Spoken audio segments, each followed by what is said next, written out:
Dark matter and dark energy together make up 95% of the universe, while everything you have ever touched, the air in your lungs, the atoms in your body, accounts for less than 5% of what exists. Neither dark matter nor dark energy emits light, forms stars, or behaves like anything we encounter in daily life. And yet, modern measurements show that without dark matter, galaxies could not hold together, and without dark energy, the universe would not expand in the way we observe today. These claims are not built on speculation, but on evidence. Temperature patterns in the cosmic microwave background measured by the Planck mission, large-scale galaxy surveys, and carefully tested models of cosmic structure all point to the same imbalance. This video follows how those numbers were drawn directly from observation, why gravity from visible matter fails on the largest scales, and how dark matter and dark energy entered cosmology not as abstract ideas, but as unavoidable results of measurement. Each step is grounded in instruments, surveys, and data checked against the sky itself, forming a consistent picture of a universe dominated by what cannot be seen. That picture begins in Part 1. Why is everything you've ever touched less than 5% of the universe? Where the composition of the cosmos first comes into focus through its earliest measurements. Less than 5% of the universe is made of atoms, and that number survives every serious attempt to replace it with something more comfortable. The moment cosmology is treated like accounting, inputs measured, outputs checked, the familiar world becomes a minority component. Stars, planets, air, oceans, the entire periodic table, a small slice. The rest behaves as two dominant ingredients that do not shine the way atoms do, yet they leave fingerprints in radiation patterns, galaxy motions, and the way structure grows across billions of years. This is not a claim built on one telescope or one decade. The composition estimate is forced by several lines of evidence that speak different physical languages, then land on the same balance. One line is ancient light. Another is gravity's effect on motion. Another is geometry, written into large-scale clustering. If any one of these could be made consistent using only ordinary matter, the story would end there. Instead, each line pushes the same direction. The universe acts as if most of its gravitating content is not made of atoms. Start with the cosmic microwave background, the oldest observable signal in astronomy. It is a thermal glow that fills the sky almost perfectly evenly, with tiny variations superimposed. Those variations are not decoration. They are a measured pattern produced when the universe was a hot plasma and sound waves could move through it. Before atoms formed, space was filled with a mixture of photons, electrons, and nuclei. Photons scattered constantly off free electrons, so light could not travel far without being deflected. As the universe expanded and cooled, electrons combined with protons to form neutral hydrogen. Once free electrons largely disappeared, photons stopped scattering so often and began moving freely. That release happened when the universe was around 3000 K and roughly 380,000 years old. Now here is the part that turns this glow into a cosmic inventory. Those tiny temperature variations at the microkelvin level form a spectrum with peaks and valleys at specific angular scales. The peaks reflect acoustic oscillations, compressions and rarefactions in the early plasma, driven by radiation pressure pushing out and gravity pulling in. The physics is basic and testable. Change the amount of ordinary matter, and you change the inertia of the baryon-photon fluid. Change the amount of non-baryonic matter, and you change how deep the gravitational wells are. The peak positions and relative heights shift in a way that can be calculated and compared to what instruments actually recorded. The Planck mission measured this spectrum across the full sky with enough precision that the parameter space becomes narrow. In the Planck 2018 cosmological parameter paper, the collaboration reports tight constraints on the baryon density and cold dark matter density within the standard flat WIL-CDM framework. Once those densities are translated into fractional contributions today, the familiar result appears. Atoms are only a few percent, dark matter is roughly a quarter, and dark energy is roughly 2/3. NASA's WMAP materials present essentially the same census, expressed as about 4.6% atoms, about 25% dark matter, and about 70% dark energy. At this stage, a hard scientific challenge becomes unavoidable. What else could mimic these peak patterns without introducing a new gravitating component? Ordinary matter cannot be quietly increased because ordinary matter interacts with light. Add too much of it, and it changes not only gravity, but also the coupling between photons and electrons. It would alter the observed spectrum in ways Planck and WMAP do not see. That is the first lock. The early universe radiation data restricts how many atoms exist, even if the later universe might tempt you to add more. There is a second lock, and it comes from structure formation. The microwave background shows density ripples that are small at early times. Those ripples must grow into galaxies, clusters, and the filamentary cosmic web. Growth is driven by gravity pulling matter into overdense regions, but ordinary matter, early on, is coupled to radiation. Photons push back, pressure resists collapse, and growth is slow until the universe becomes neutral enough for ordinary matter to fall more freely. If only ordinary matter existed, there is simply not enough time to build the observed large-scale structure from the measured initial ripples.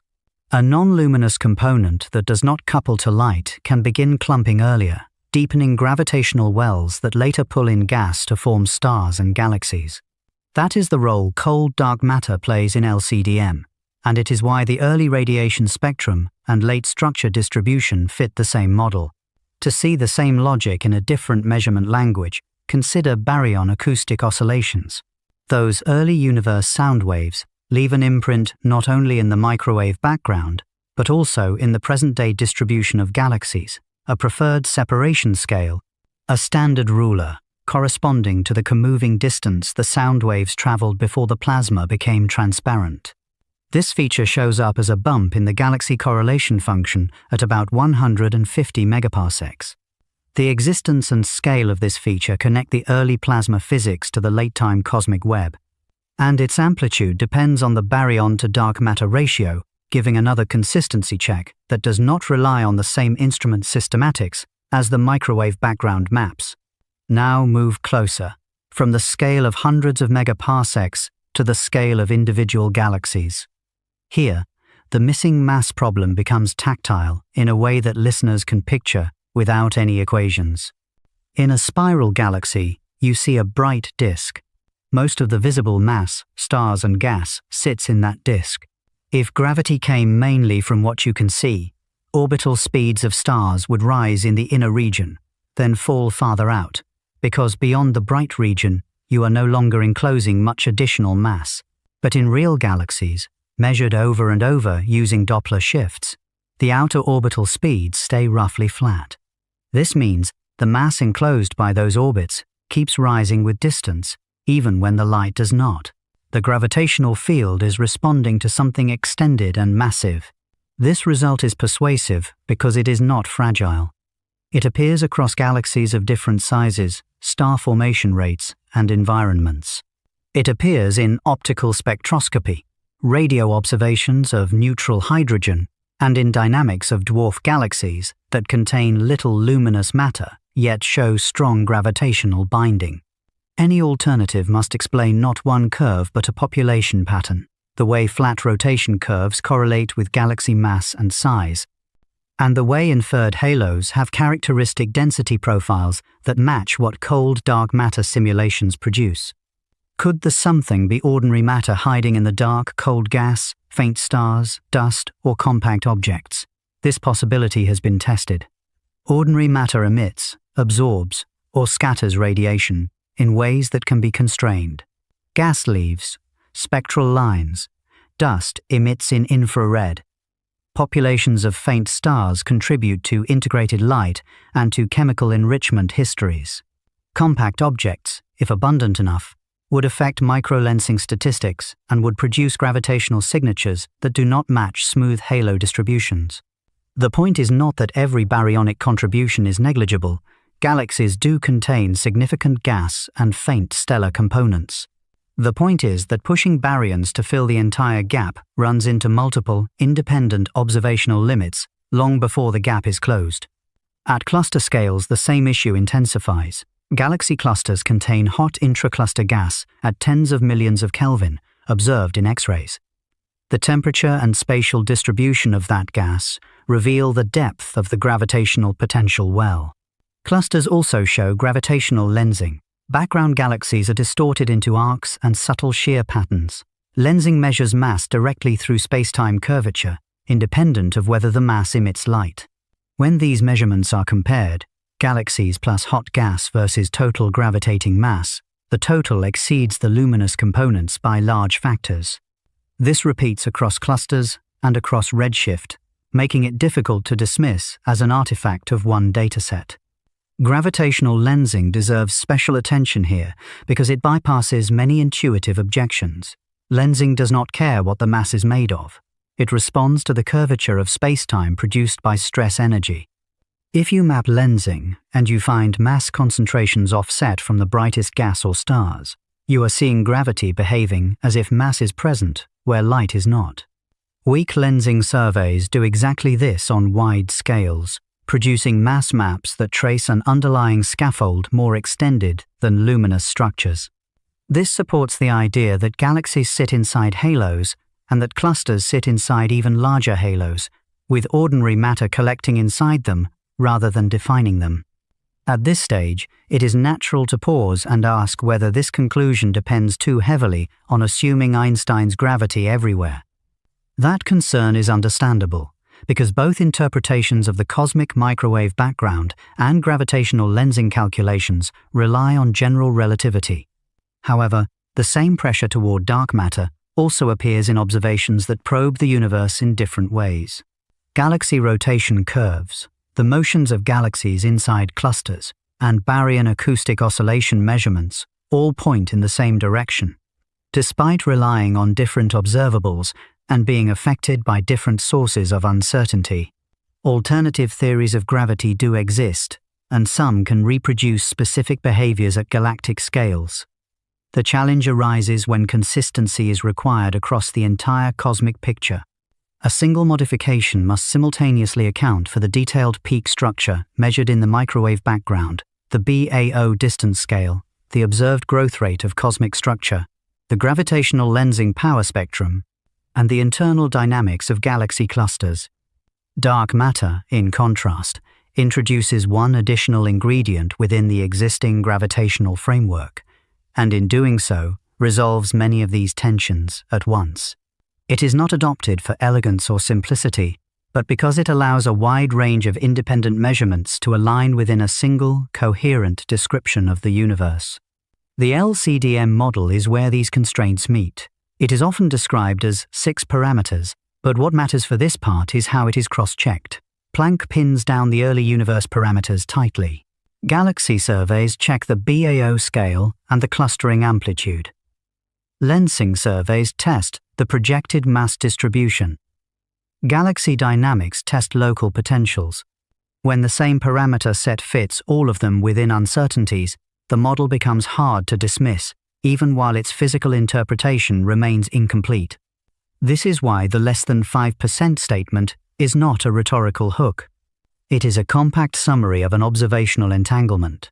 If you accept the microwave background as measured, if you accept galaxy clustering as mapped, and if you accept gravity as the common language connecting them, then you inherit an enormous unseen sector as a measured necessity. NASA's WMAP write-up presents the census plainly.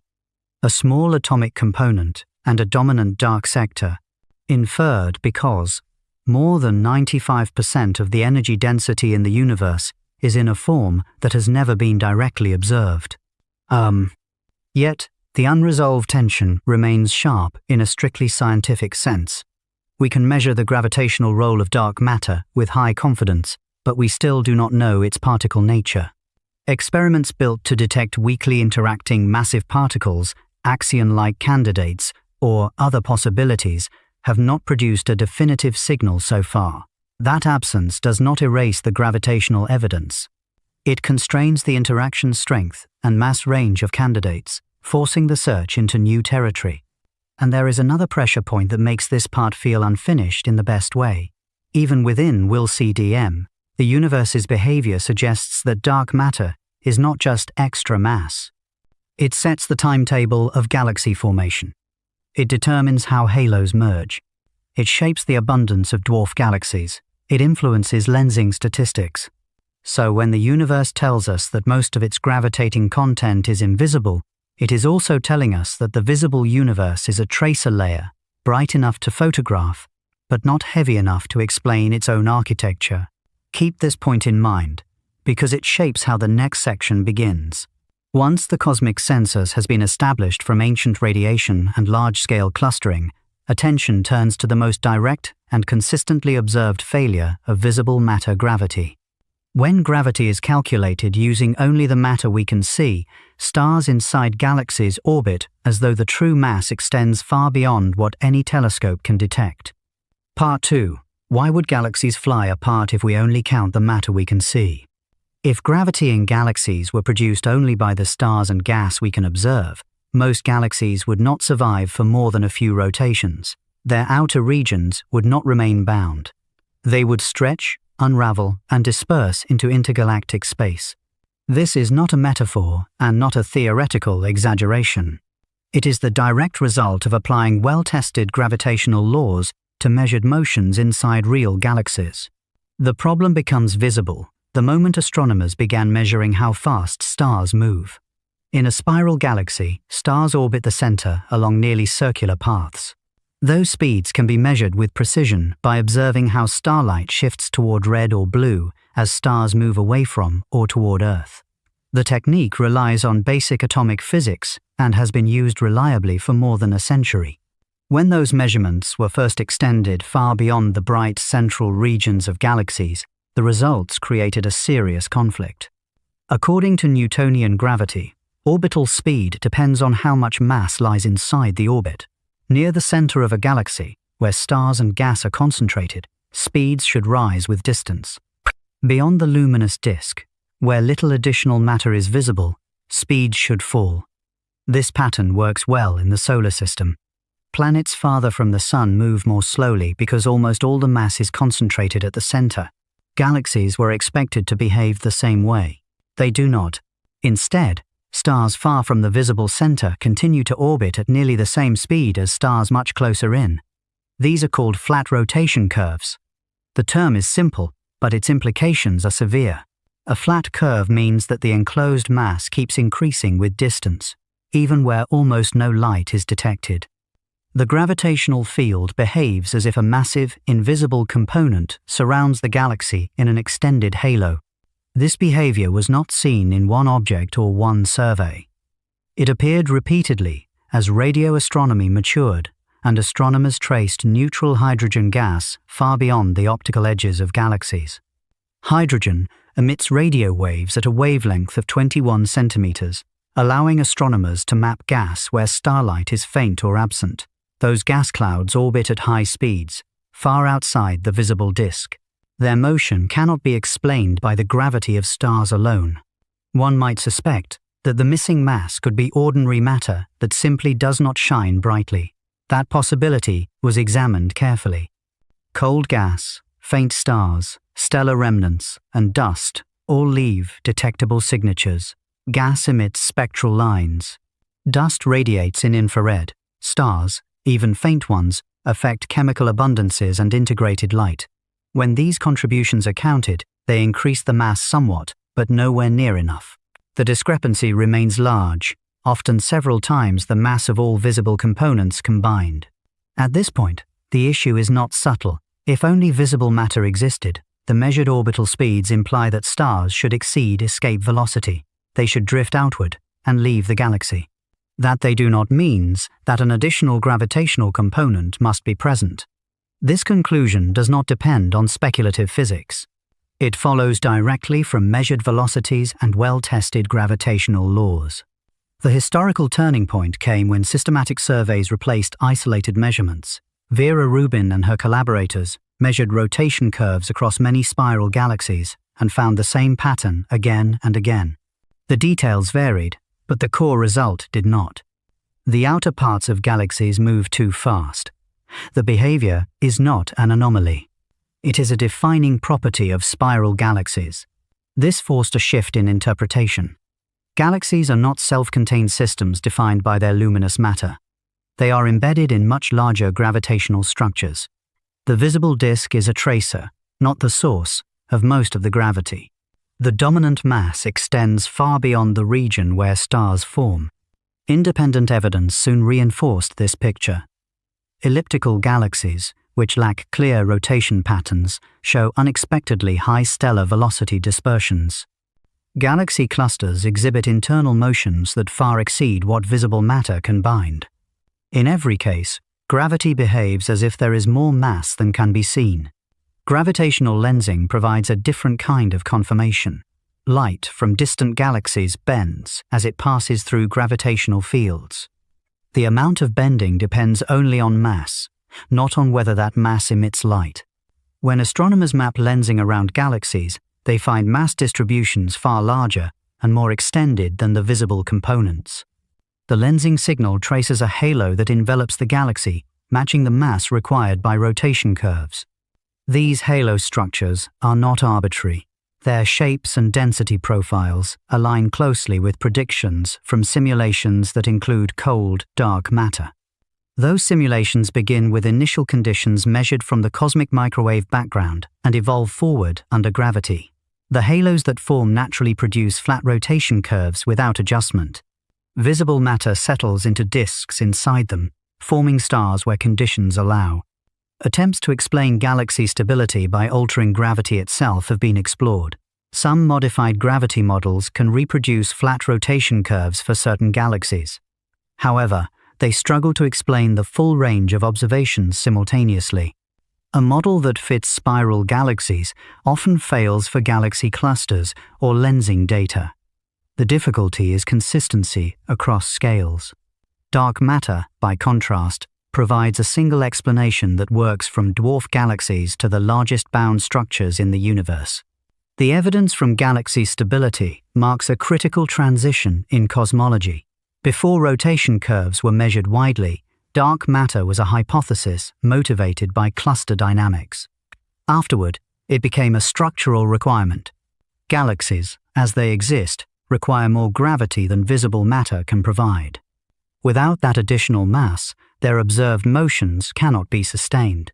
Modern observatories continue to refine this picture. High-resolution data from space-based and ground-based telescopes show that even low-mass galaxies with few stars are dominated by unseen mass. Some dwarf galaxies contain so little luminous matter that their dynamics are almost entirely governed by dark matter. This is difficult to reconcile with explanations that rely on baryonic effects alone. The James Webb Space Telescope extends this story into the early universe. It observes galaxies forming at epochs when there has been little time for complex processes to operate. Yet these young galaxies already show ordered rotation and significant mass. Their existence supports a scenario in which dark matter halos form first, providing gravitational wells that guide early galaxy assembly. The stability of galaxies over billions of years reinforces the conclusion. Spiral structures persist across cosmic time. Stars complete many orbits without galaxies dissolving. Numerical models show that without dark matter halos, disks become unstable. Bars grow too strong. Spiral patterns decay. The long-lived galaxies we observe require a stabilizing mass distribution, extending well beyond the visible disk. This is why galaxy rotation curves represent one of the clearest and most direct pieces of evidence for dark matter. They rely on simple measurements of motion. They use gravity in a regime where it is well tested. They reveal a discrepancy that cannot be removed by adjusting uncertain parameters. The result is robust.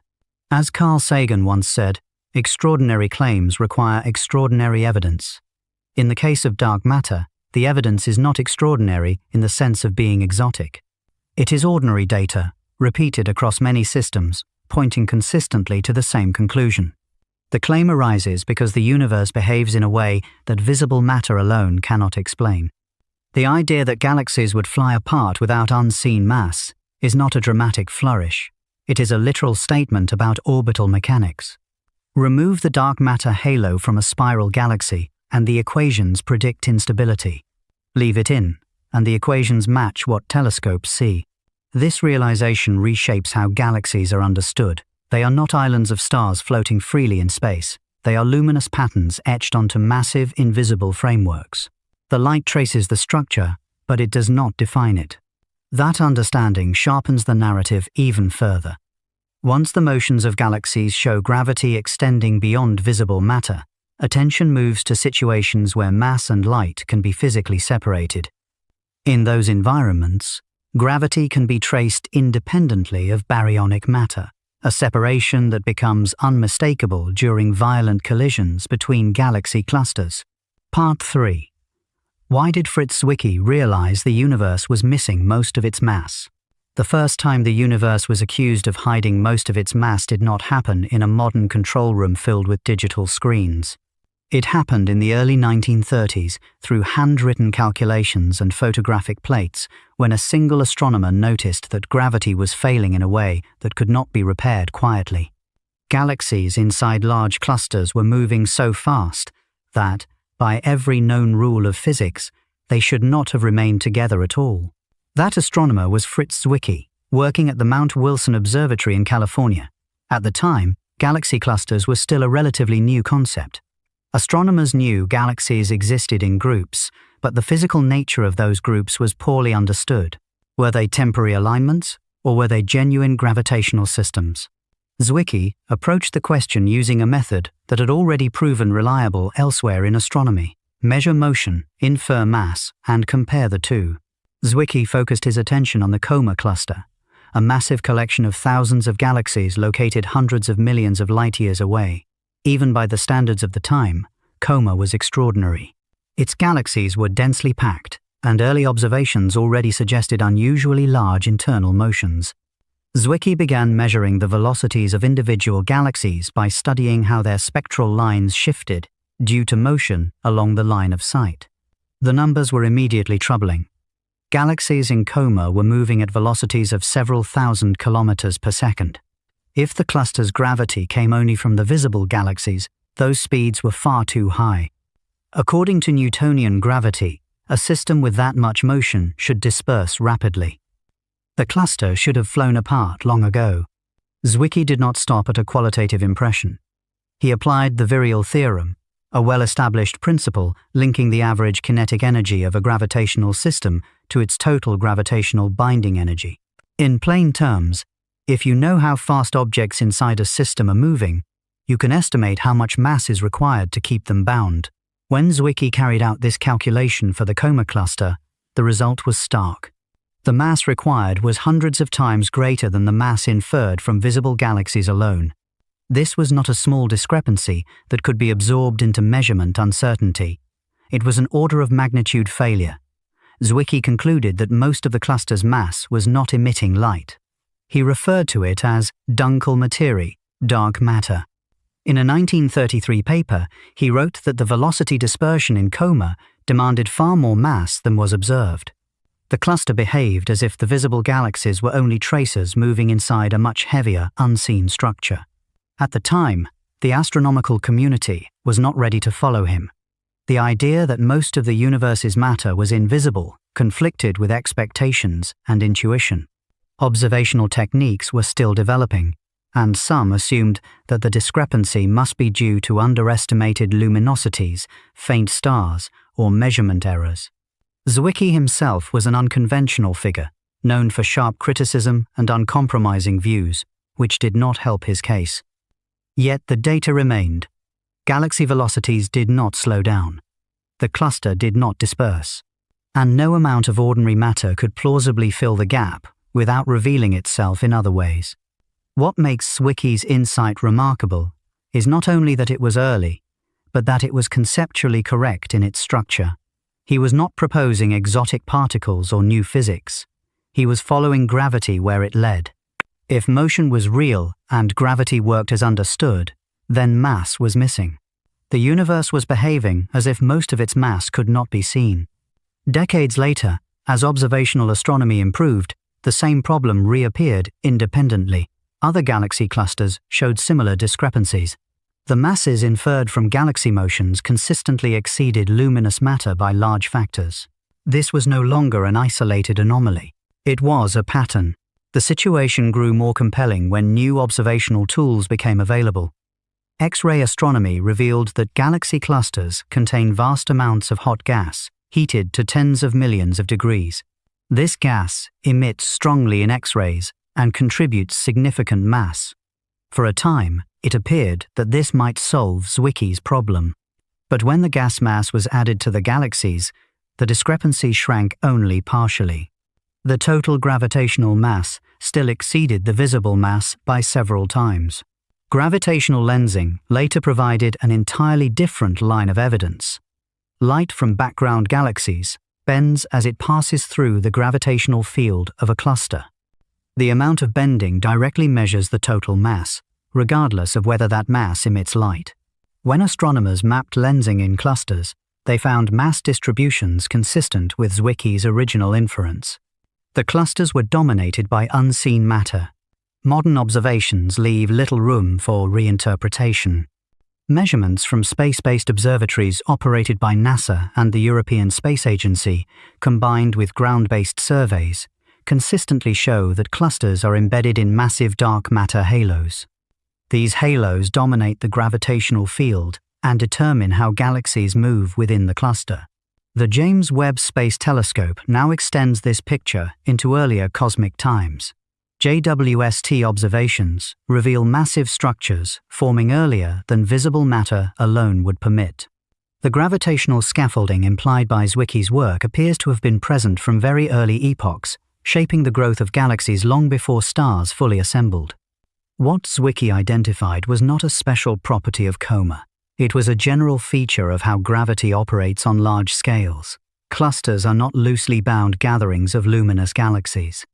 They are deep gravitational wells dominated by matter that neither shines nor absorbs light in any conventional way.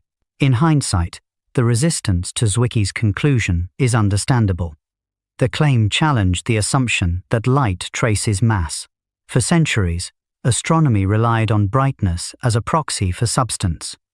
Zwicky's work severed that connection. It suggested that light could be misleading and that gravity was the more reliable guide. This shift had profound consequences. Once clusters were understood to be dominated by unseen mass, galaxies themselves were reinterpreted.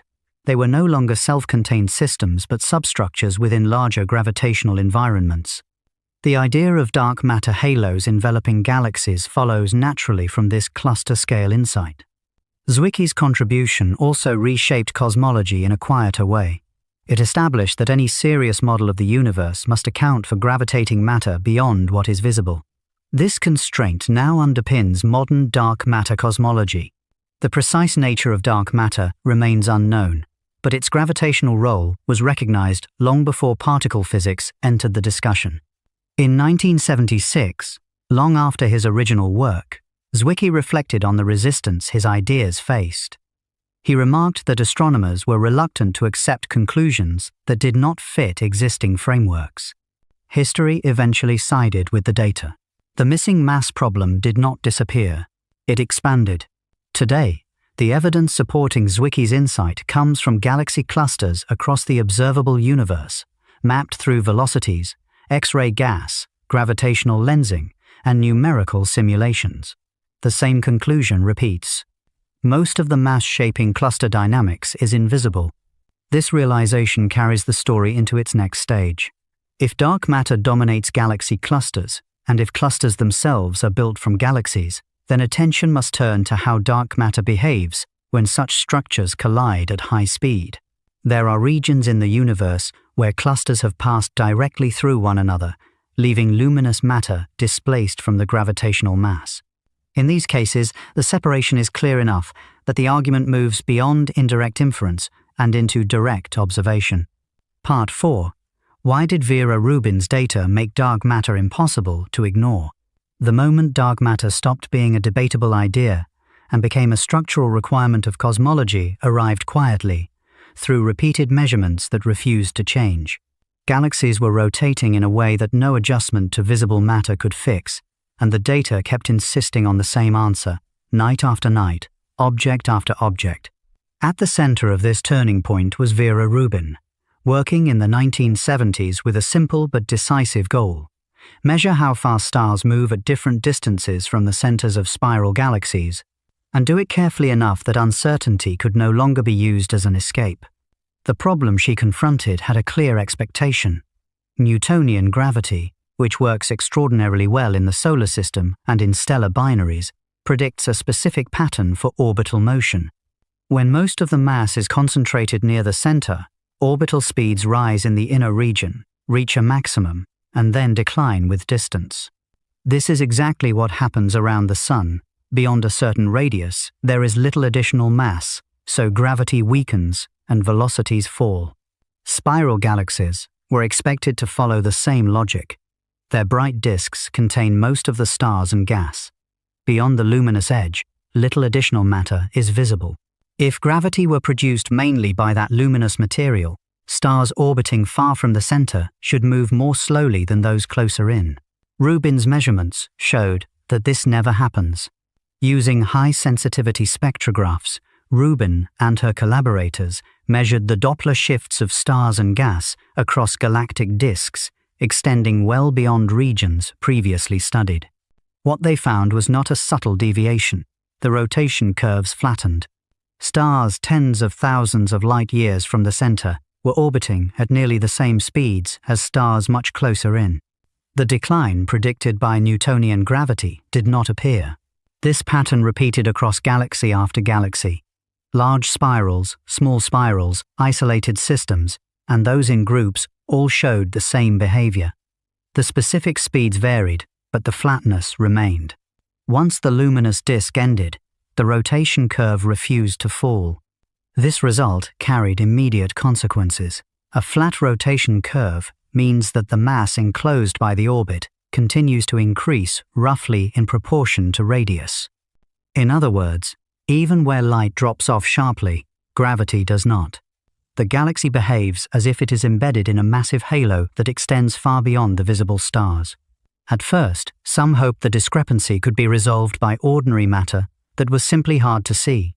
Perhaps faint stars dominated the outskirts. Perhaps cold gas extended farther than expected. Rubin and others addressed these possibilities directly. Observations across optical, radio, and infrared wavelengths constrained how much ordinary matter could be present.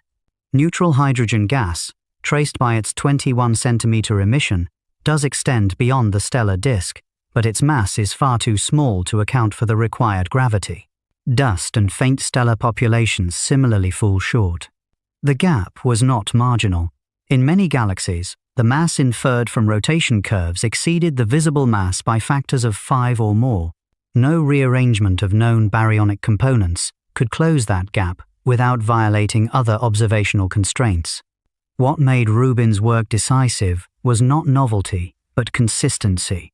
Earlier hints of anomalous galaxy rotation existed, but they were scattered and often dismissed as measurement artifacts. Rubin's surveys removed that uncertainty. The same flat curves appeared in data taken with different instruments, at different observatories, and for different galaxies. The effect was robust. Rubin herself described the result with characteristic restraint. She did not claim discovery of a new particle or a new force. She stated what the data implied. As she later said, "It is a strange world. There is more matter in the universe than we can see." The strangeness was not rhetorical. It was mathematical. The implications reached beyond individual galaxies. If galaxies are embedded in extended halos, then galaxy interactions, mergers, and long-term stability all depend on those halos. Numerical simulations soon confirmed this. When simulated galaxies include only luminous matter, their disks become unstable, bars grow too strong, spiral patterns dissolve. When dark matter halos are included, galaxies remain stable over billions of years, matching what telescopes observe. Gravitational lensing provided an independent confirmation. Light from background galaxies bends as it passes near massive objects. The amount of bending measures total mass directly. When lensing maps were constructed around spiral galaxies, they revealed mass distributions extending well beyond the luminous disk, consistent with the halos required by rotation curves. This convergence left little room for reinterpretation. Galaxy rotation curves lensing measurements, and stability analyses all demanded the same conclusion. Galaxies are not defined by their stars. They are luminous components embedded in much larger, invisible structures. The importance of Rubin's work lies in its clarity. It took an abstract discrepancy and turned it into a pattern visible across the nearby universe. Dark matter was no longer inferred indirectly from distant clusters or early radiation. It was shaping the motion of stars in galaxies close enough to study in detail. Modern observations continue to reinforce this picture. Surveys conducted with instruments supported by NASA and the European Space Agency show that rotation curves remain flat even in low surface brightness galaxies where visible matter is scarce. In these systems, dark matter dominates almost entirely. Their dynamics cannot be explained without it. The James Webb Space Telescope extends the reach of this evidence to earlier cosmic times. JWST observes rotating galaxies at high redshift when the universe was a fraction of its current age. Even then, ordered rotation and significant mass are present, implying that dark matter halos formed early and guided galaxy assembly from the beginning. Rubin's measurements also reshaped how cosmologists interpret galaxy formation. Stars form where gas cools and collapses, but gas collapses where gravity allows it. Dark matter halos provide the gravitational framework within which visible matter organizes. The visible galaxy traces the potential well.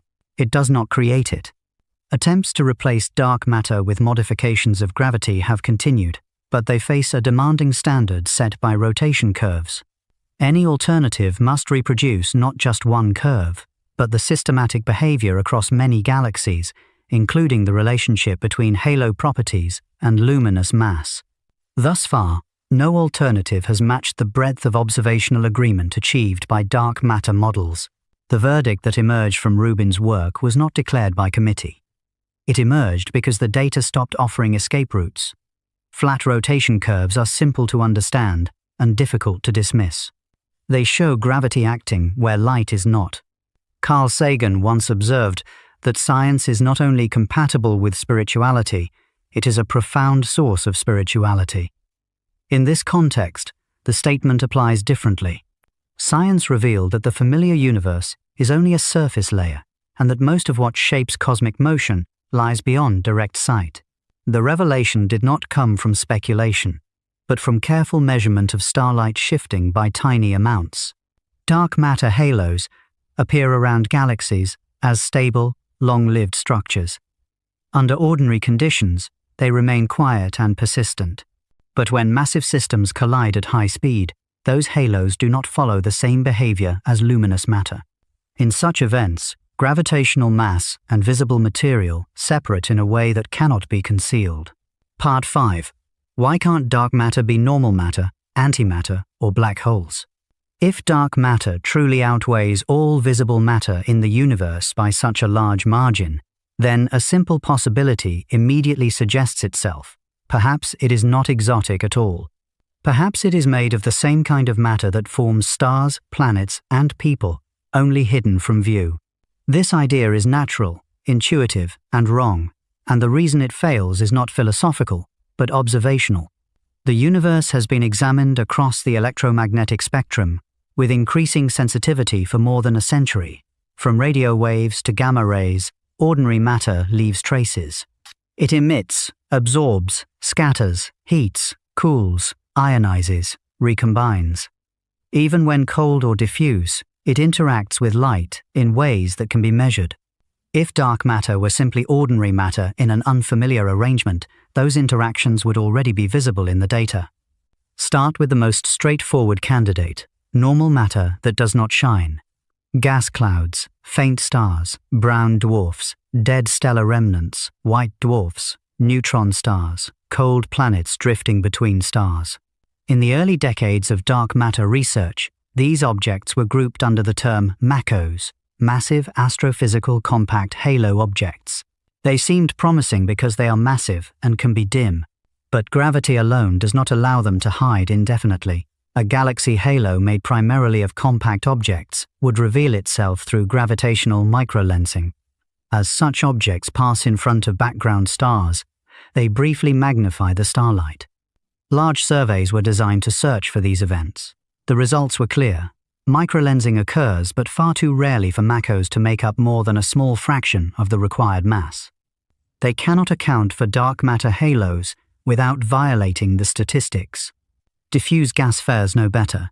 Gas emits radiation when it cools, especially in radio, infrared, and X-ray wavelengths. Large amounts of gas would alter galaxy spectra, produce emission lines, and affect star formation histories. Observations constrain the amount of unseen gas tightly. It exists, but not in sufficient quantity. The mass deficit remains. Cosmology reinforces this conclusion. The cosmic microwave background does not merely measure total matter. It distinguishes between matter that interacts with radiation and matter that does not. Ordinary matter couples strongly to photons in the early universe, leaving a clear imprint on the microwave background spectrum. Dark matter does not. The relative heights of the acoustic peaks measured by missions such as Planck require a specific ratio between baryonic matter and non-baryonic matter. Increasing ordinary matter beyond that ratio spoils the match with observations. This is not adjustable without breaking the data. Another idea suggests itself next: antimatter. Antimatter has mass. It gravitates. If it existed in large quantities, perhaps it could play the role of dark matter. But antimatter has a fatal flaw as a candidate. When antimatter encounters matter, they annihilate, producing gamma rays with characteristic energies.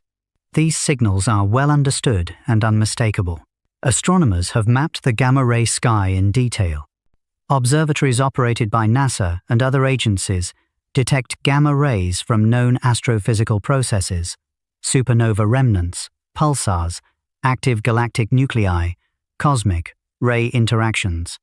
If large amounts of antimatter were mixed throughout galaxies or halos, annihilation signatures would appear at boundaries where matter and antimatter meet. They do not. For antimatter to avoid annihilation, it would need to be segregated into vast, isolated regions, separated from normal matter by enormous distances. Such segregation would leave other observable traces, including distortions in large-scale structure and characteristic gamma-ray backgrounds. These are not observed. The universe behaves as though antimatter exists only in small quantities produced in high-energy processes, not as a dominant mass component. That leaves one of the most dramatic possibilities: black holes. Black holes are massive. They interact gravitationally. They do not emit light directly. On the surface, they appear to satisfy several requirements of dark matter. This idea has resurfaced repeatedly, most recently in discussions of primordial black holes formed in the early universe. But here again, observations narrow the options sharply. A galaxy halo composed primarily of black holes would not be smooth. Black holes interact gravitationally in violent ways. They would scatter stars, heat galactic disks, and disrupt delicate structures. The observed thinness and stability of galactic disks place strong limits on how much mass can be locked into compact objects. Gravitational lensing provides another constraint. A halo made of many compact objects would produce lensing signatures different from those observed. Instead of smooth extended lensing patterns, astronomers would see frequent, sharp distortions. Large surveys do not show this behavior at the level required. There is also the question of mergers. Black holes merge, emitting gravitational waves. The rate of such events is now measured directly by detectors such as LIGO and Virgo. The observed merger rates are incompatible with a universe where most dark matter consists of black holes in the mass ranges allowed by other constraints. To make up all dark matter, black holes would need to exist in ranges that are already ruled out by lensing, cosmic microwave background distortions, or gravitational wave statistics. Primordial black holes are not excluded entirely, but they are tightly constrained. At most, they can contribute a fraction of dark matter under specific conditions. They cannot dominate without conflicting with multiple independent observations. Each of these eliminations follows the same pattern. A candidate is proposed. Its gravitational effects are considered. Then, its additional, unavoidable consequences are compared to data. Ordinary matter radiates. Antimatter annihilates. Black holes disrupt and merge. Dark matter, whatever it is, does none of these things at detectable levels. This narrowing process is not a failure of imagination. It is the normal operation of science. As Carl Sagan once stated, "It is far better to grasp the universe as it really is than to persist in delusion, however satisfying and reassuring." In this case, reassurance lies in familiarity. The universe declines that comfort. What remains after elimination is a category rather than a substance. Dark matter must be non-luminous, or nearly so. It must interact very weakly with electromagnetic radiation. It must be long-lived on cosmic timescales. It must cluster gravitationally, forming extended halos. And it must have been present early enough to shape structure formation. These properties point away from astrophysical objects and toward new particles. Candidates such as weakly interacting massive particles, axions, sterile neutrinos, and other exotic possibilities arise not because they are fashionable, but because they fit the constraints. They interact weakly enough to remain unseen, yet strongly enough through gravity to shape galaxies. Laboratory experiments search for these particles directly. Underground detectors look for rare interactions with atomic nuclei. Telescopes search for indirect signals from annihilation or decay. Particle accelerators probe energy scales, where new physics might emerge. So far, none has produced a definitive detection. But absence of detection is not absence of effect. The gravitational evidence remains. Observations from the James Webb Space Telescope strengthen this conclusion indirectly. JWST sees galaxies forming early, assembling mass quickly, and organizing into rotating systems. These observations align with models where dark matter provides gravitational wells long before ordinary matter can cool and form stars. They do not align with scenarios where mass is dominated by ordinary baryons alone. What makes this stage of the story compelling is its restraint. Dark matter is not invoked casually. It survives because alternatives fail under scrutiny. Every familiar form of matter carries signatures that are not seen at the required level. Dark matter remains because it is the only category that fits all known constraints simultaneously. This does not mean the problem is solved. It means it is sharply defined. The universe has told us what dark matter is not. It has told us how it behaves gravitationally. It has told us when it must have been present. What it has not told us yet is its microscopic identity. A gap remains in the picture. Dark matter does not collide, does not heat up, and does not radiate like ordinary matter. That difference becomes most apparent not in steady galactic rotation, but during violent encounters between massive systems. In those collisions, luminous matter slows, compresses, and glows, while the gravitational mass traces a separate trajectory, continuing forward without resistance. Part 6. Why does bent light reveal mass where nothing is visible? Light does not curve on its own, yet across the universe it arrives bent, stretched, and displaced in ways that reveal gravity acting where no luminous matter can be found. This behavior is not inferred from models or assumptions. It is measured directly on the sky, repeatedly, and with increasing precision. Long before dark matter could be simulated or searched for in laboratories, light itself began drawing maps of mass that stars and gas could not explain. The physical basis for this effect was established in the early 20th century, when Albert Einstein showed that gravity is not simply a force pulling on objects, but a curvature of spacetime itself. In this description, light follows the geometry of spacetime. When spacetime is curved by mass, light changes direction. The consequence is unavoidable. Any mass, whether luminous or dark, bends the paths of photons passing nearby.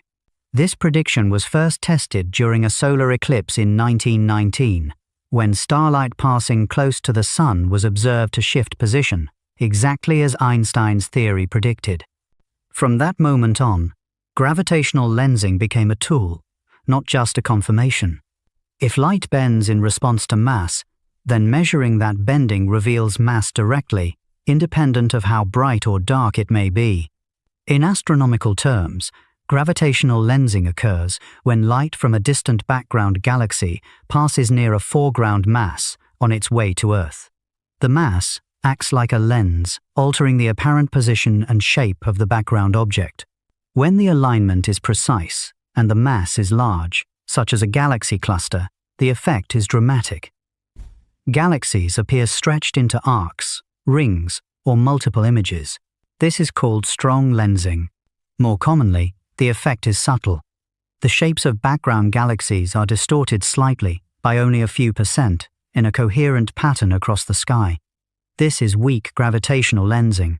No single galaxy shows the effect clearly on its own, but when millions are analyzed statistically, a detailed map of the intervening mass emerges. Crucially, this map reflects total mass, not just luminous matter.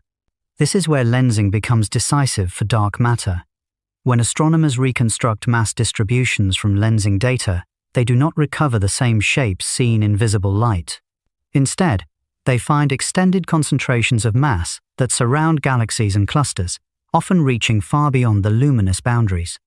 These concentrations match the halos required by galaxy rotation curves and cluster dynamics, but they do not coincide with stars or gas alone. The method is powerful because it bypasses many uncertainties. It does not depend on how stars move or how hot gas behaves. It does not assume that systems are in equilibrium.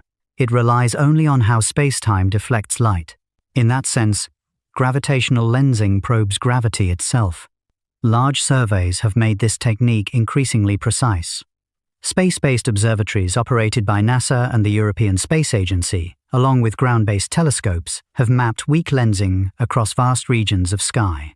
These surveys consistently show that most of the mass in the universe does not follow the distribution of light. One striking result is that dark matter halos appear smoother and more extended than luminous matter. Stars cluster tightly, gas cools and condenses. Dark matter spreads into large, roughly spherical halos that dominate the gravitational field. Lensing maps trace these halos directly. In many cases, the peak of the lensing signal lies in regions with few stars and little gas. This pattern repeats at different scales. Individual galaxies show lensing signatures that extend well beyond their visible disks. Groups of galaxies are embedded in shared halos. Clusters reveal enormous mass concentrations that dwarf the combined mass of their galaxies. In every case, lensing agrees with the mass inferred from dynamics and disagrees with what visible matter alone would predict. The consistency is not accidental. Lensing measurements align closely with simulations that include cold, dark matter. When simulated universes are evolved under gravity, the resulting mass distributions produce lensing signals that match observations. When dark matter is removed, the simulated lensing maps fail. An important point follows from this agreement. Gravitational lensing does not care what dark matter is. It only responds to how mass curves spacetime. This makes lensing a neutral witness. It cannot be fooled by assumptions about stellar populations, gas physics, or radiation processes. It responds to mass alone. The James Webb Space Telescope contributes to this picture by extending lensing studies deeper into cosmic time. JWST observes lensed galaxies at high redshift, magnified and distorted by intervening mass. These observations allow astronomers to study both the background galaxies and the foreground lenses. In many cases, the lensing mass is dominated by dark matter halos that were already in place when the universe was young. This early presence matters. If dark matter were a late-forming component, lensing signals would evolve differently with redshift. Instead, lensing shows that large-scale mass structures were established early, shaping the growth of galaxies from the beginning. Weak lensing surveys also provide statistical tests of cosmological models. By measuring how mass clusters on different scales, astronomers can compare observations to predictions from the Lambda CDM framework. The agreement is strong. The amplitude and scale dependence of lensing signals match models where dark matter dominates structure formation. Alternative explanations face a difficult challenge here. Modified gravity theories must reproduce not only galaxy rotation curves, but also lensing patterns across cosmic scales. Because lensing responds directly to spacetime curvature, any modification must alter both motion and light deflection consistently. Many proposals struggle to meet this requirement without additional assumptions that reintroduce unseen components in another form. There is also a geometric aspect to lensing that strengthens its case. In strong lensing systems, the positions and shapes of multiple images constrain the mass distribution precisely. These constraints often require mass where little or no luminous matter exists. The geometry leaves little freedom. The mass must be there, or the images would not appear as observed. This is why gravitational lensing transformed dark matter from an inferred necessity into something close to a visual one. While dark matter cannot be photographed directly, its gravitational imprint can be traced with remarkable clarity. The universe offers a way to see mass without light by watching how light itself responds. Carl Sagan once emphasized the importance of multiple independent lines of evidence. In lensing, that principle is fully realized. The same dark matter halos, inferred from galaxy rotation curves, appear again in lensing maps, derived from entirely different physics. The agreement is not cosmetic. It is structural. The cumulative effect is difficult to dismiss. Light arrives bent in ways that correspond to mass distributions invisible in every electromagnetic band. These distributions are coherent, persistent, and aligned with predictions from a dark matter-dominated universe. They do not flicker or fluctuate as luminous matter does. They behave as a stable gravitational framework. Gravitational lensing makes it possible to trace mass independently of light, even in relatively calm systems. That same tool becomes far more revealing when extreme events occur. During collisions between massive systems, ordinary matter slows down, heats up, and radiates, while dark matter continues forward with little resistance. In these rare encounters, lensing exposes a separation so clear that mass and luminous matter appear to part company in full view. Part 7. Why did the bullet cluster separate mass from matter so cleanly? There exists a place in the universe where gravity and light were pulled apart so clearly that denial became difficult to sustain. Not by interpretation, not by statistical inference, but by a collision so energetic and so well observed that mass and ordinary matter ended up in visibly different locations on the sky. This place is known as the bullet cluster, and its significance lies in how simply it exposes what dark matter must be. The bullet cluster is not a single object, but the aftermath of a high-speed merger between two galaxy clusters. Galaxy clusters are the largest gravitationally bound structures in the universe, each containing thousands of galaxies, vast amounts of hot gas, and an even larger reservoir of unseen mass. When two such clusters collide, three very different components respond in three very different ways. Galaxies themselves are mostly empty space. When clusters pass through each other, individual galaxies rarely collide directly. They behave almost like test particles, continuing forward with little interaction. The hot gas, however, tells a different story. This gas makes up most of the ordinary baryonic mass in clusters. It is thin, but it fills the space between galaxies. When two clusters collide, their gas clouds interact, slow down, compress, and heat up dramatically. This process produces intense X-ray emission, making the gas easy to detect.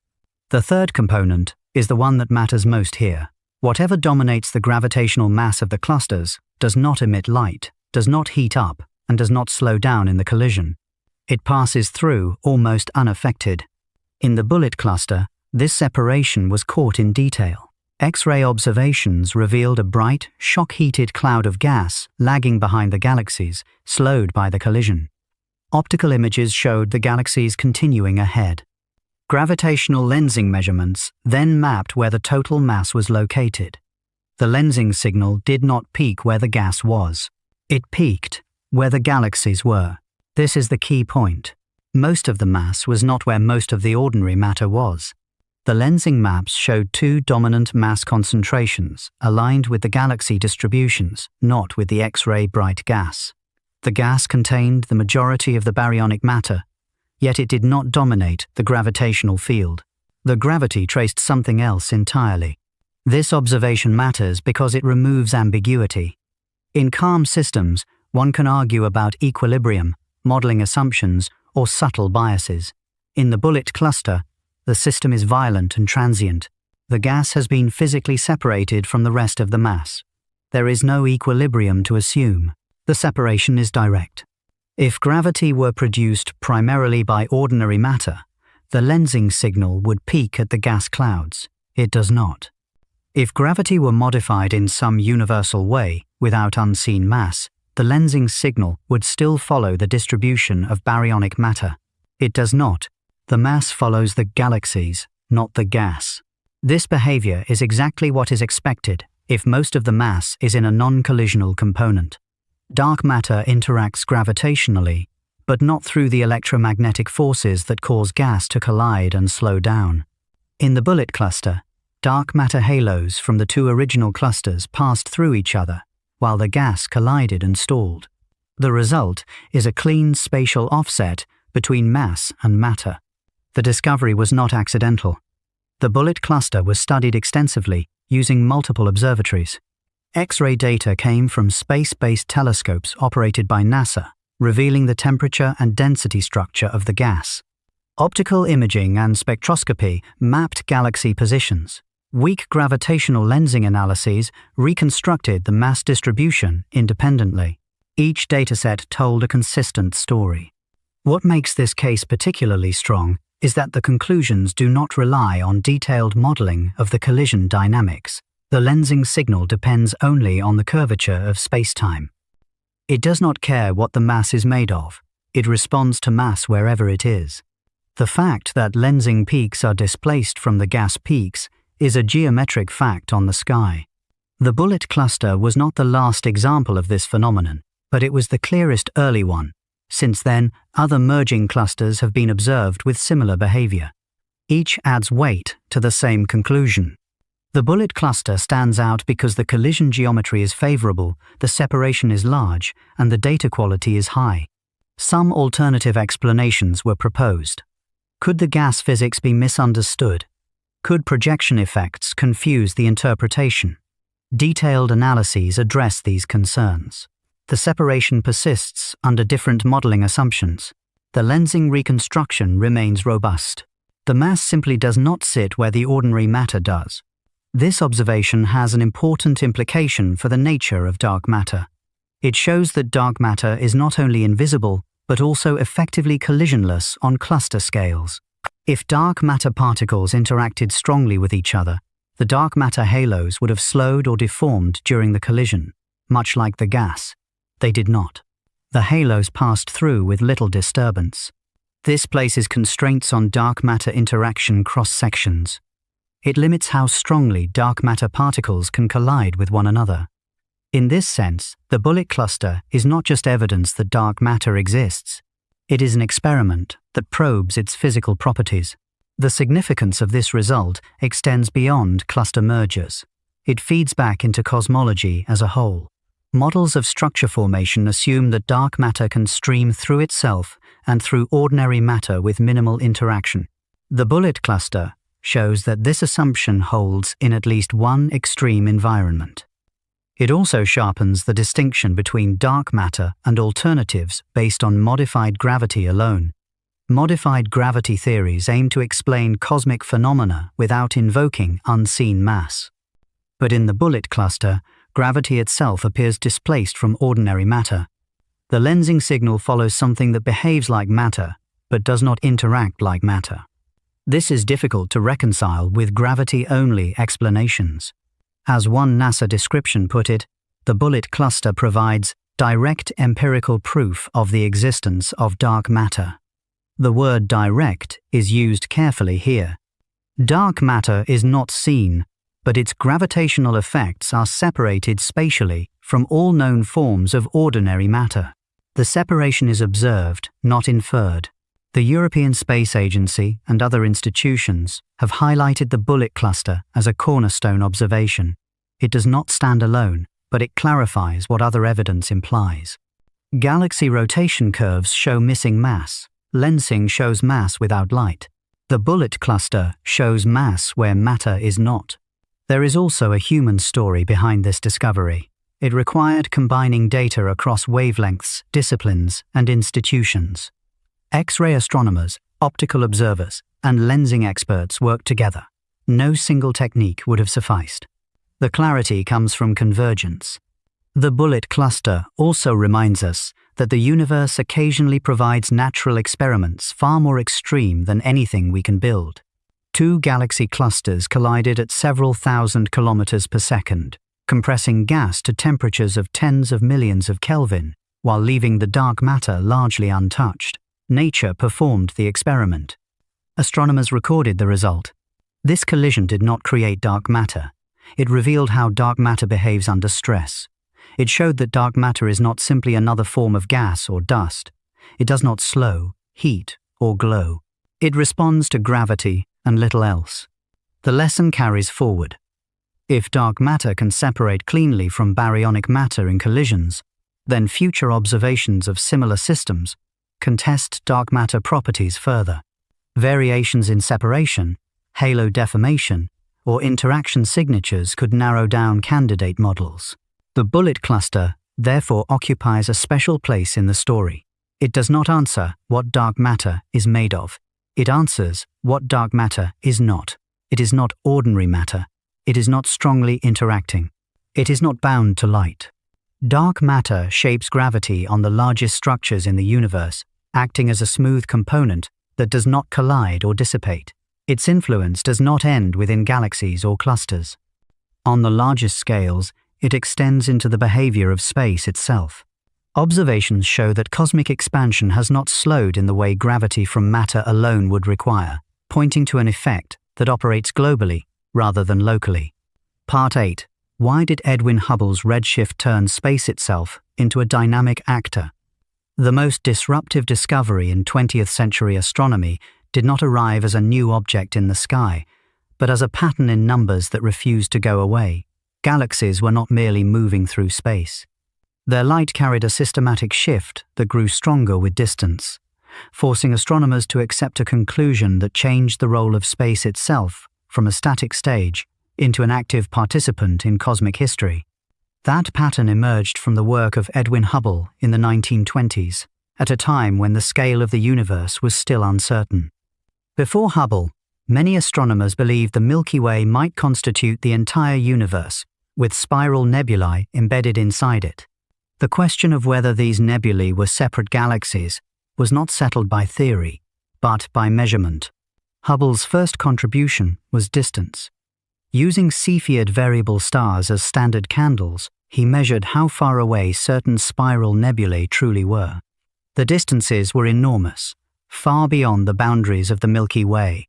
The universe instantly expanded in size, not metaphorically, but numerically. There were other galaxies, and they lay at vast separations.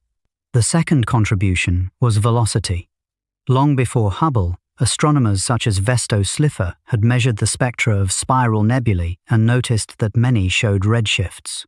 Their spectral lines were displaced toward longer wavelengths. In ordinary physics, this indicates motion away from the observer, but Slipher's data lacked reliable distances. Hubble combined distance and redshift into a single framework. When Hubble plotted galaxy distances against their redshifts, a striking relationship appeared. The farther a galaxy was, the greater its redshift. This was not a scattered trend that could be explained away by random motion. It was systematic. Nearby galaxies showed small shifts. Distant galaxies showed large ones. The relationship was approximately linear. This observation became known as the Hubble law. Its significance lies not in the mathematics, but in the interpretation it forces. If galaxies were simply moving through a fixed space, their velocities would be distributed randomly, influenced by local gravitational interactions. No universal pattern tied to distance would emerge. Yet the pattern was there, persistent and clear. The implication was radical for its time. Space itself must be expanding. As space expands, it stretches the wavelength of light traveling through it. The redshift is not merely a Doppler effect from motion through space, but a cosmological redshift arising from the expansion of space between source and observer. This distinction matters. In an expanding universe, galaxies are not racing away from a central point. Instead, the distance between all sufficiently separated regions increases over time. Every observer, in every galaxy, would see the same pattern. The expansion is built into the geometry of the universe itself. At first, this interpretation was met with caution.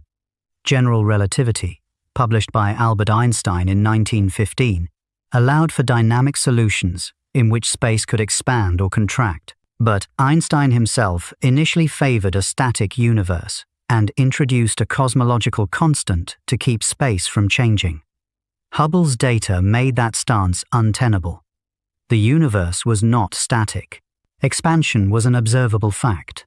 As Hubble refined his measurements, the relationship held. Later observations improved accuracy, corrected calibration errors, and extended the distance scale. The basic conclusion remained unchanged. Expansion was real. This realization transformed cosmology from speculation into an empirical science. The expansion rate could be measured. Its implications could be tested. If the universe is expanding today, then in the past it must have been denser and hotter. This reasoning did not rely on philosophy or extrapolation, but on the observed behavior of light. Over time, multiple lines of evidence reinforced the expansion picture. The cosmic microwave background provided a snapshot of the universe when it was much younger, dense, and hot. Its existence and properties fit naturally into an expanding universe that cooled over time. Large-scale structure surveys showed galaxies arranged in patterns consistent with growth from small initial fluctuations in an expanding space. Modern measurements refine Hubble's original law rather than replace it. Observatories operated by NASA and the European Space Agency have mapped galaxy distances and redshifts across much larger volumes of space, confirming that expansion persists on the largest observable scales. The James Webb Space Telescope now extends this evidence deep into cosmic time. JWST observes galaxies whose light has traveled for more than 13 billion years. Their spectra show redshifts far larger than those Hubble measured, consistent with a universe that has been expanding for nearly its entire history.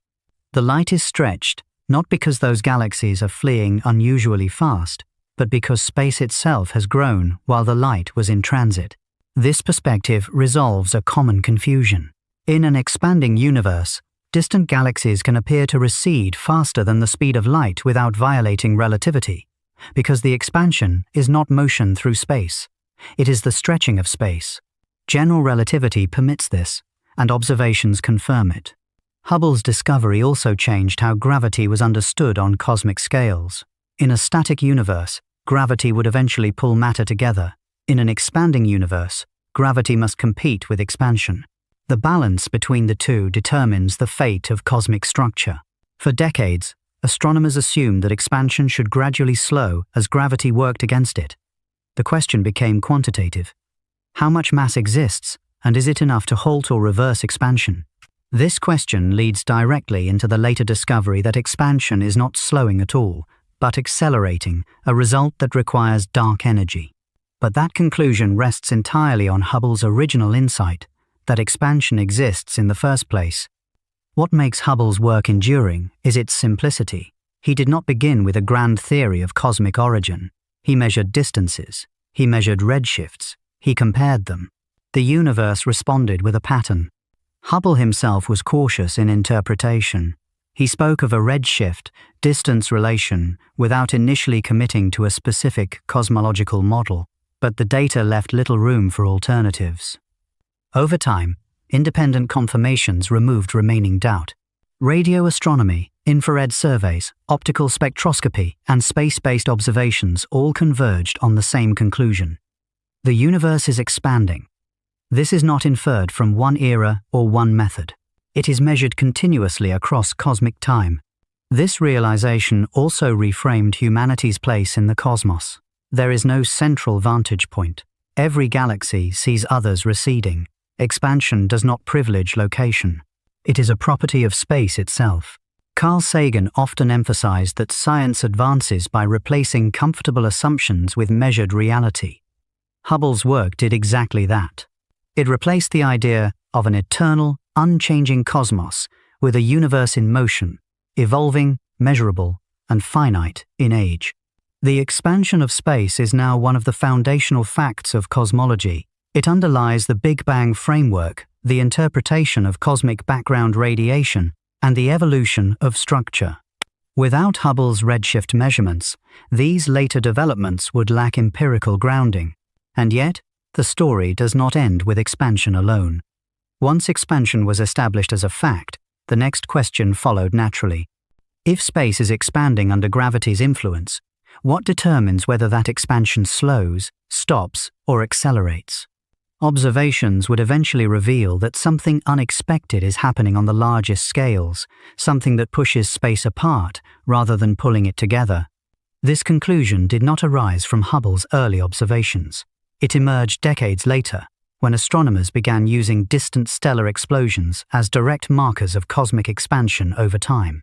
Those measurements showed that space is not only expanding, but that its expansion rate has changed in a way gravity alone cannot account for. Part 9. Why did the universe start expanding faster instead of slowing down? For most of the 20th century, astronomers believed they understood how the expansion of the universe should behave. Once space was observed to be expanding, gravity was expected to do what gravity always does: slow things down. Every galaxy, every cluster, every atom carries mass, and mass attracts mass. Over billions of years, that attraction should steadily reduce the expansion rate. The universe might expand forever, or it might eventually halt and reverse, but acceleration was not on the table. That expectation was grounded in observation, theory, and common sense, and it was wrong. The first sign of trouble did not come from theory, but from a careful attempt to measure cosmic history directly. In the 1990s, two independent research teams set out to answer a practical question. How fast was the universe expanding in the past compared to now? If gravity was slowing expansion, distant galaxies should show a predictable signature. Their light would tell the story. The tool chosen for this task was a specific kind of stellar explosion known as a Type Ia supernova. These events occur when a white dwarf star accumulates matter from a companion until it reaches a critical mass and detonates. What makes Type Ia supernovae valuable is their consistency. They reach nearly the same intrinsic brightness every time. That allows astronomers to compare how bright they appear in the sky with how bright they are expected to be, and from that difference, determine distance. This method is not casual. The physics of white dwarf explosions had been studied in detail. The light curves of Type Ia supernovae, the way their brightness rises and falls, follow a characteristic pattern.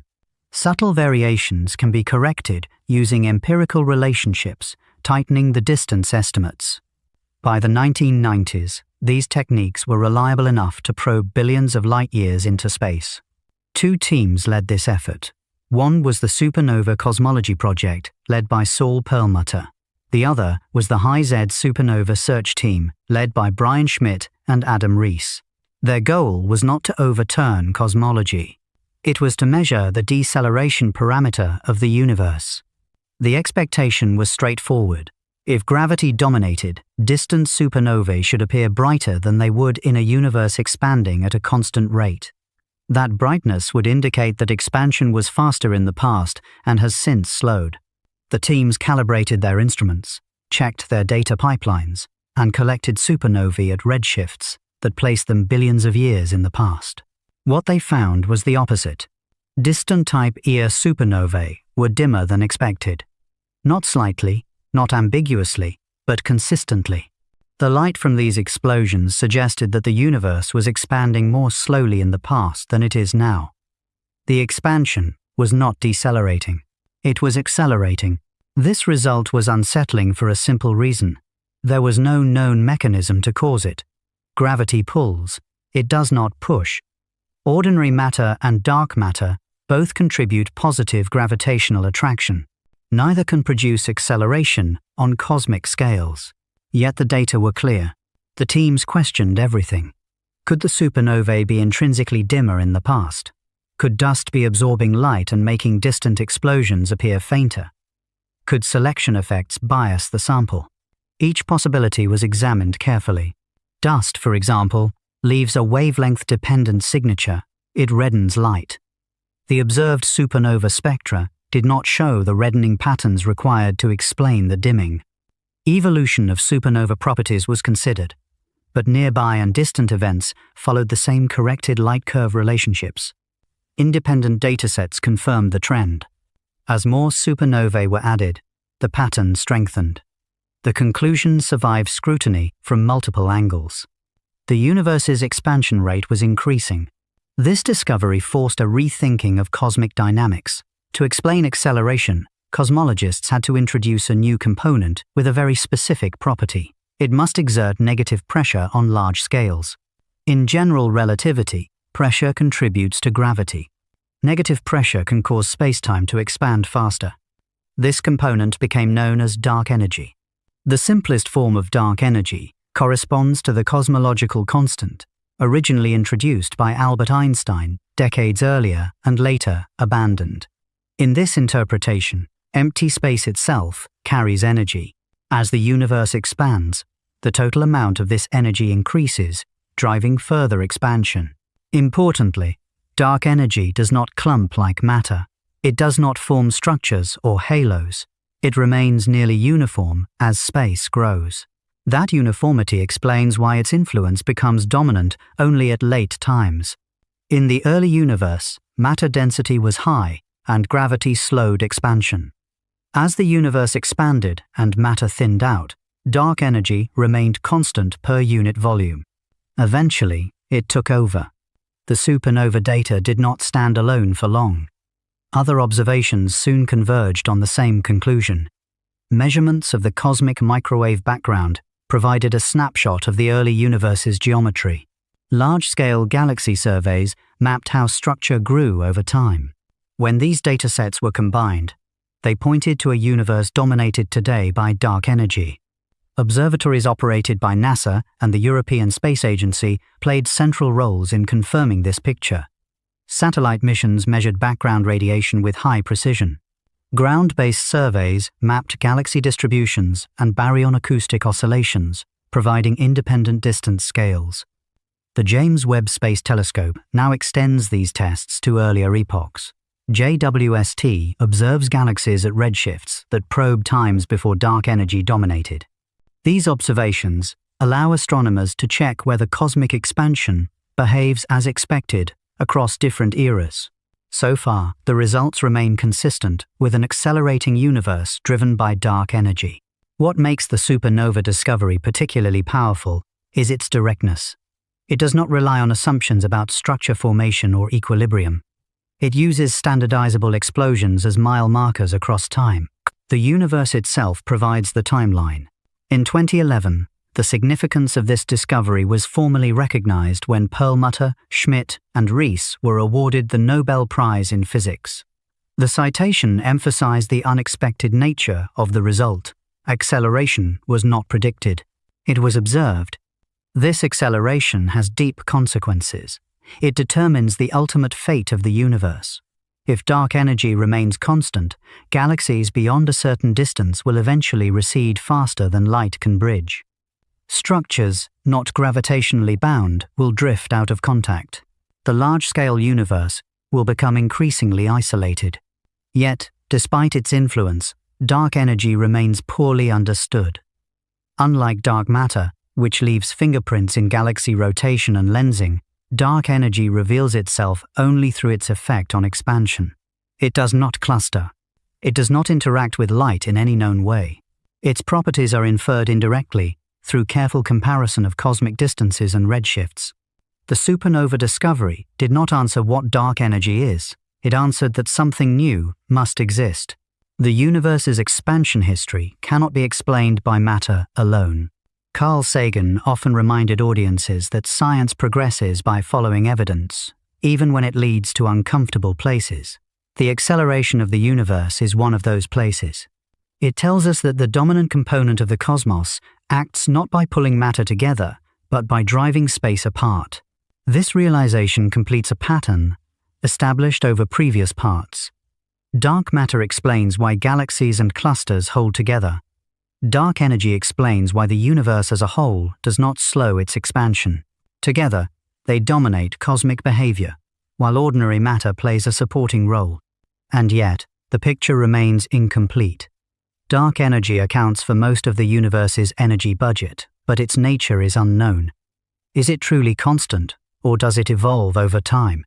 Is it a property of space itself, or evidence of new physics beyond general relativity? Those questions do not arise from speculation. They arise because precise measurements forced a conclusion that theory had not prepared for. The universe revealed that its expansion is not merely continuing, but changing pace. That realization brings us to the most difficult point in the entire story. If dark energy outweighs all matter combined and determines how the universe will evolve, then identifying what it actually is becomes unavoidable. It is no longer a peripheral idea added to make equations work, but a dominant physical component that governs the expansion of space itself. At this scale, the problem is no longer about galaxies or clusters, but about the foundations of gravity, quantum physics, and the structure of spacetime. The observations are clear, yet the underlying cause remains unknown. This unresolved gap marks the edge of what modern cosmology can currently explain. Part 10. Why is dark energy the most powerful thing we know almost nothing about? The most unsettling fact in modern cosmology is that the force shaping the future of the universe dominates everything else, yet has never been directly detected. Dark energy outweighs all matter combined and governs the expansion of space itself, but it leaves no trace in laboratories, no signal in telescopes, and no particle track in detectors. Its existence is inferred only because the universe behaves in a way that cannot be explained without it. By the early 2000s, multiple independent observations had converged on a consistent picture. The expansion of the universe was accelerating. Galaxy surveys, measurements of the cosmic microwave background, and distance data from supernovae all pointed to the same conclusion.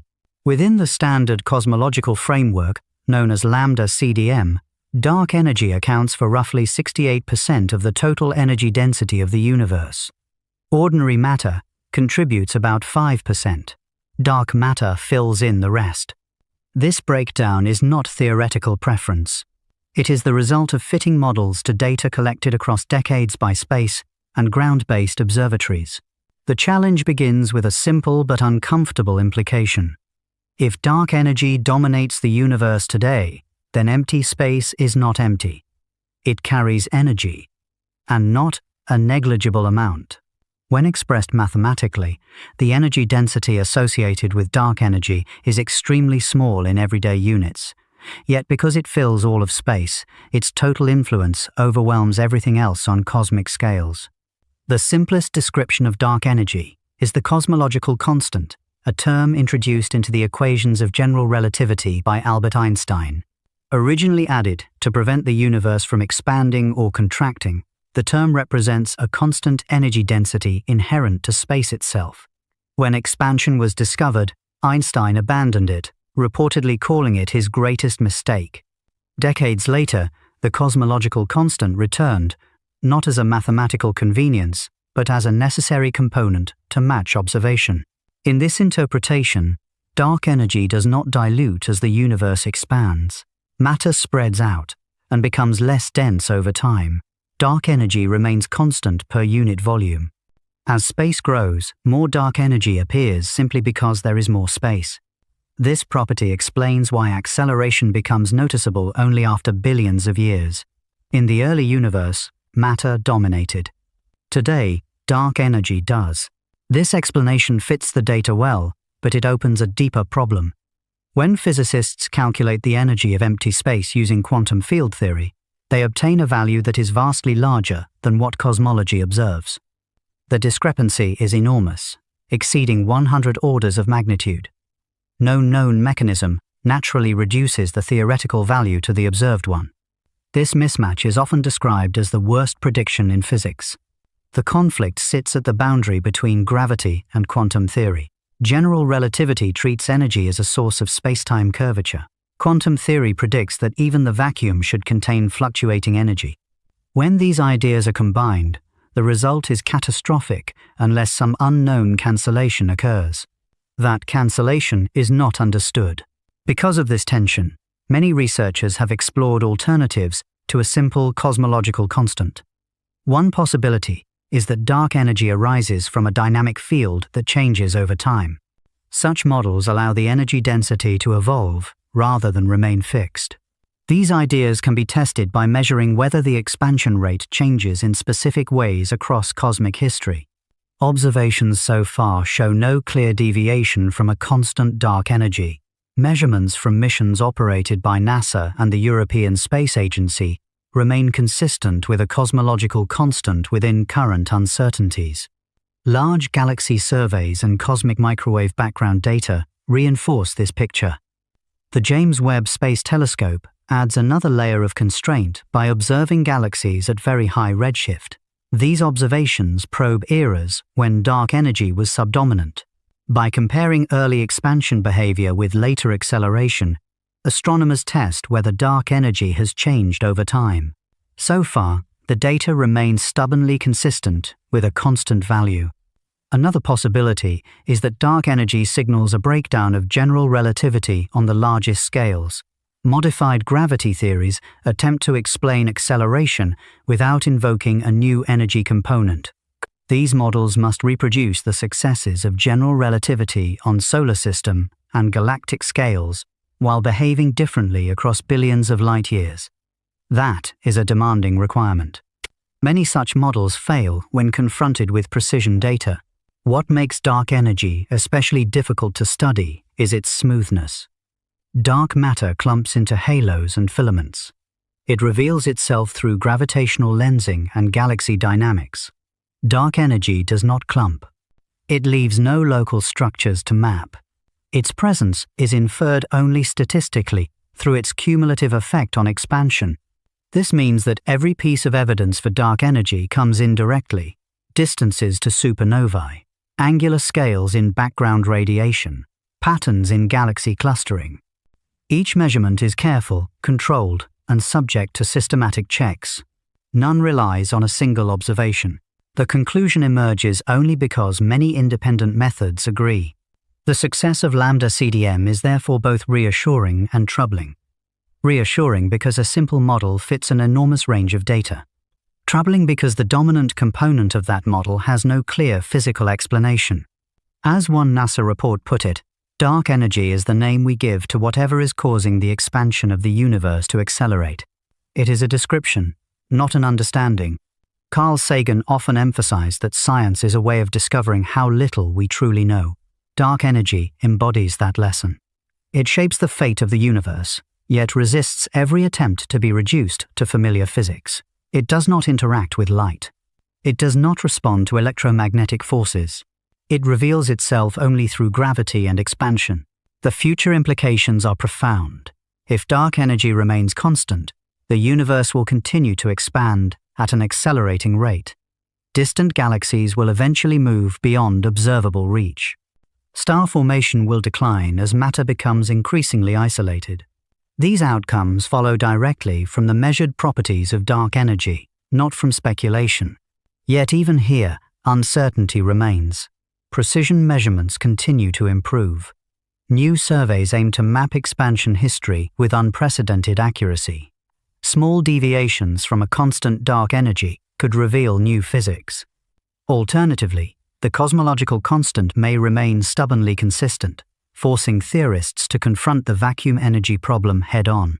What makes this problem unique is that it connects the largest scales of the universe with the smallest.